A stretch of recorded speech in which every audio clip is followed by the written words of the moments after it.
there has been a wonderful opportunity that I've had, along with some of my federal colleagues, John Alexander and Tim Wilson, and that was to visit Armenia through a program organised by the Armenian National Committee. And I want to mention the incredible work that Haig and his team did to make that trip happen, but also their ongoing work on behalf of Armenians across Australia.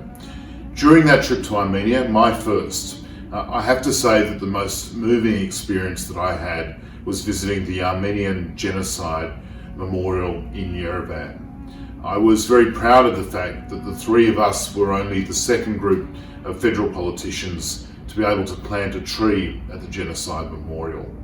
But the memorial itself and the opportunity to lay a wreath there was a very poignant reminder of all of the importance of all of the work that I and others have been doing to try and see the Australian Parliament recognise the Armenian genocide as it should.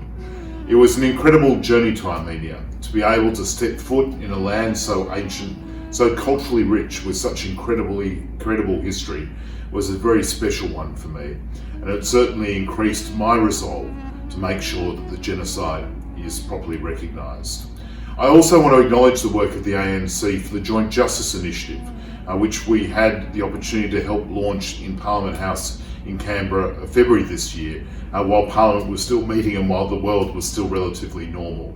This is an important initiative which is bringing together the Australian Armenian community, the Assyrian community and the Greek community that all experienced such incredible suffering at the hands of the Ottoman Empire. It is initiatives like this that will make the difference. It is initiatives like this that will bring us together for those of us who are committed to human rights and the recognition of genocide. And it is initiatives like this that I hope will bear fruit sooner rather than later. So we meet distantly, but we meet in the same spirit for all of you who are watching today. And I just want to conclude by saying that recognising the Armenian genocide is something that I remain as passionate about today as I have been throughout the short time I've been in federal parliament. We will never forget, and nor should we.